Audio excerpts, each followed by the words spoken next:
Indeed, Amilo, a very good morning to all of you, wherever you are. It's time now for yours truly to share his blunt thoughts with you. It's another Friday morning, and I'm not going to disappoint you. I am going to go ahead. I've titled today's thoughts, Political Callousness and an Egregious Disregard for Life. Misleadership at its best. Political callousness and an egregious disregard for life, misleadership at its best. Let me start from here. I don't know whether you've seen that story yet, but even as I talk about misleadership, two issues I'm going to be talking about, I wanted to start off from the standpoint of what the true face of leadership looks like. Of what, when we like waxing lyrical, when we go waxing lyrical about rule of law and all of that, what it looks like. If you follow the case of Donald John Trump, you would see he has now become the first former president, or at that level, to be convicted of a felony. The US, they simply don't care.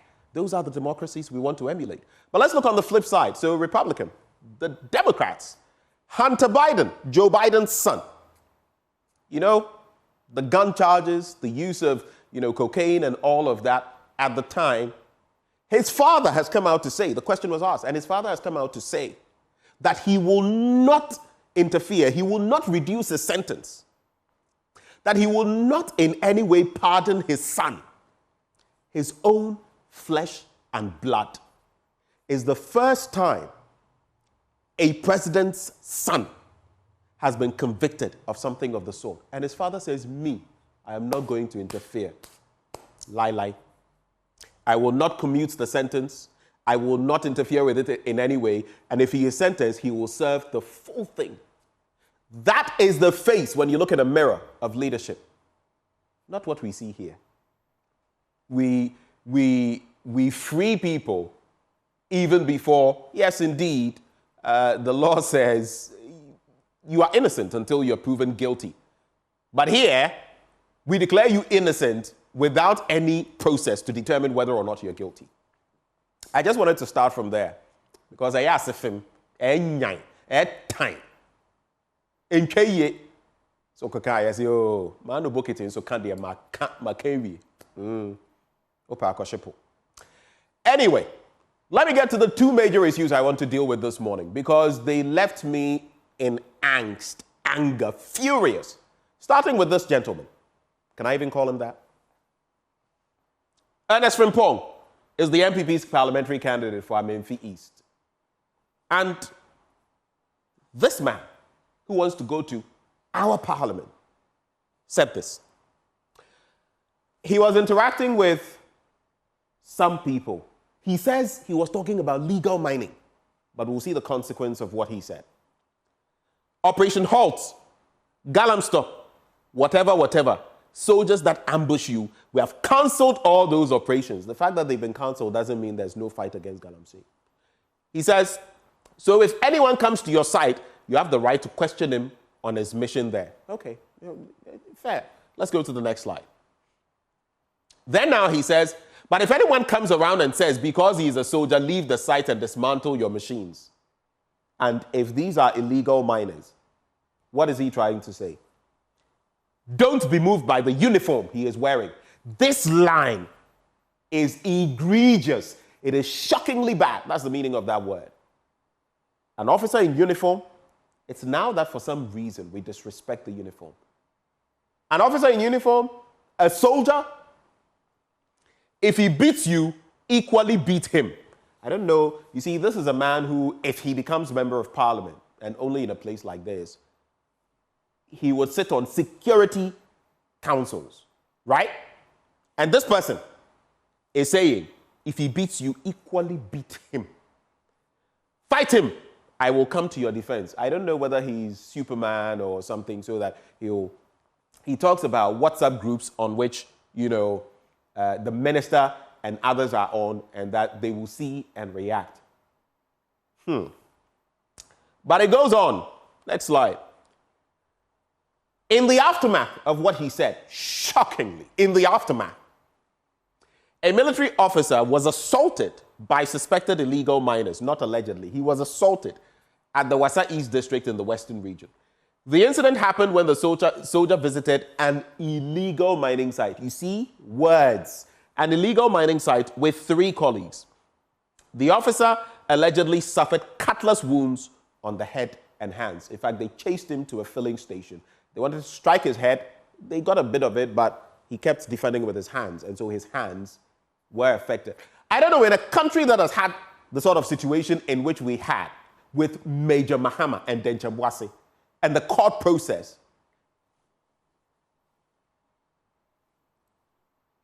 how can someone vying to the high office of Parliament say something like this, especially with what we have experienced in this country?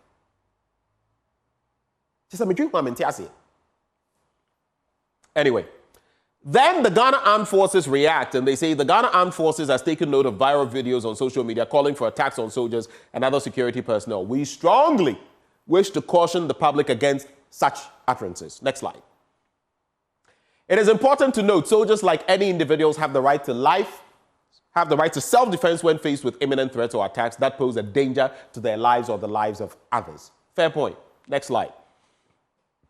But then the NDC comes through, reacting on the same matter, and they feel aggrieved. Why? They say, unless the Ghana Armed Forces has been politically compromised, why would they conceal the details of calling out the person or the persons, so Ernest and others, in the viral video and warning them directly, right? If the Ghana Armed Forces continues in this manner, it loses respect, and that will pose future danger for the country. Be bold to call out and caution Ernest Frimpong. It's neither here nor there like that, right? But my point, even beyond the Ghana Armed Forces calling out this person, the leadership of the New Patriotic Party, what have they done? This is shocking because, you see, it doesn't matter. I keep saying, whose ox is God? Or your NDC new, or your MPP new, Emranu Webu, Anase Omu. Wedi Mrano so, Odifo. Let's do what is right. If I were to get into a sticky situation, no one will say because I am Benjamin Akakpo, I host the AM show. So why is it that for the other person, oh, that one, some have called for this person's arrest. There have been some movements from, officialdom when it comes to the security officers. But is this how we are treating this matter with kid gloves? Would we treat an ordinary Joe, an ordinary Jade, an ordinary Kofi, an ordinary Amma in that way? The hypocrisy in this country stinks to the high heavens. I said it. I said it. Next slide. Then you have the ranking member on the Defense and Interior Committee, James Agalga, saying, even if it is true that the military and police embark upon unauthorized operations in its constituency, and sometimes that may be the case, what are they supposed to do? Or as a candidate on the ruling party's ticket, why wouldn't he complain with the regional police command or district police command? Anyway, I'm sure I want to. But now, even moving away from that, something that has broken my heart. This global fund issue. So walk with me through it. The global fund, which has been set up, and it is indeed global, every country benefits from it, at least those who need it. The total value of commodities given to Ghana, $45 million. Multiply that by 16. That's it in CDs. Next slide. The duration for 12 months. This is how long we have kept this medication and all of that there. Now, local pharmacy, drugstore, now what's the lifespan? Usually 1 or 2 years thereabouts. 12 months. They've been sitting there. And we know that if they have to be destroyed, some of them, from what we've heard, will be going bad, expiring, first quarter of 2025. And we'll have to spend your taxpayers' money and my taxpayers' money and destroy them because you can't just go and throw them anywhere. This is medication. You have to dispose of them properly. What a beautiful country. Next slide. Now, 14 out of the 182 containers were cleared in April 2024, about 2.5 months ago. The government promised to clear the remaining containers within 1 week following this. 1 week. And I remember our cameras were there. It has been 8 weeks. So an additional 7 weeks, 2 months.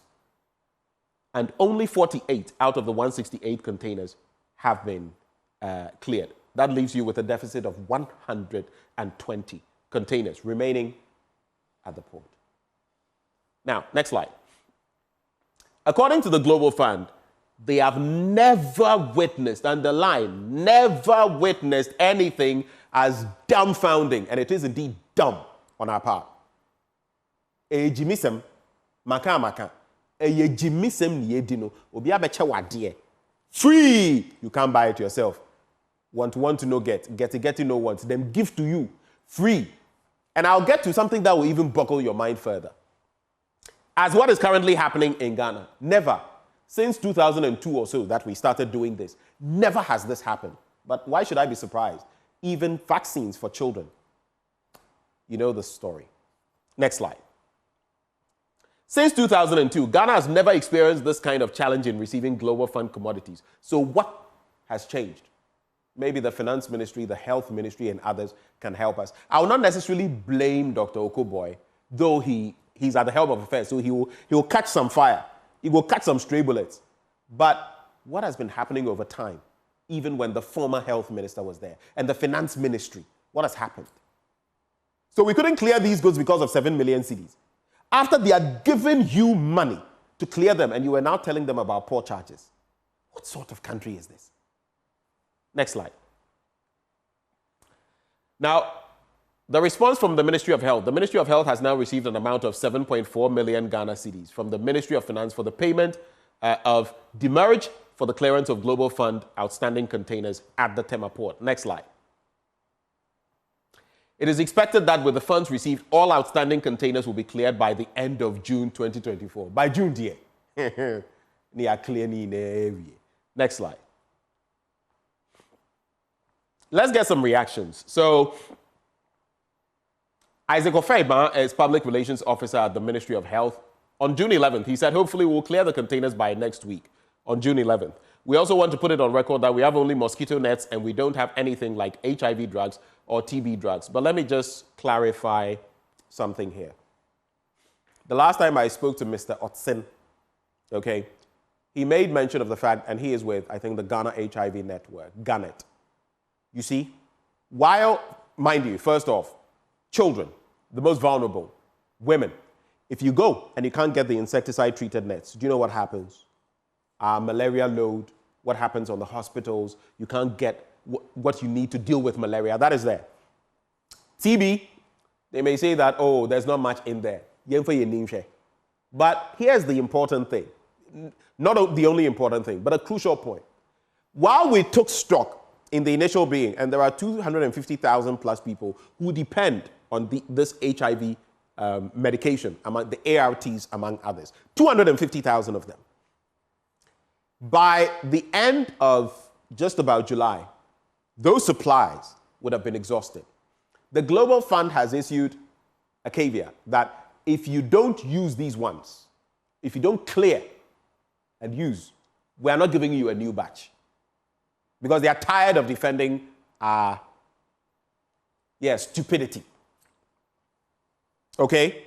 So that means if we are not careful, while for now we have HIV medication and all of that, if by July we've not completed all of these processes, the Global Fund will not give us new HIV logistics when it comes to health. So still, it boils down to the same point. A request letter was sent to the Ministry of Finance to assist in the securing of auction chits for the outstanding 64 containers, which comprises 1 TB medication container, the remaining mosquito nets, and the outstanding third-party charges. So some TB medication. And you know that there's a bit of a triad. Sometimes TB, HIV, people get these things together when they are infected. Let's go to the next slide. And this is where we will wrap up. When Global Fund, and this is Kwabena Mintah Akando, he is a ranking member on the Health Committee. When the Global Fund was shipping this commodity to Ghana, they added something for clearing, and per my calculation, they added not less than 2 million That is what?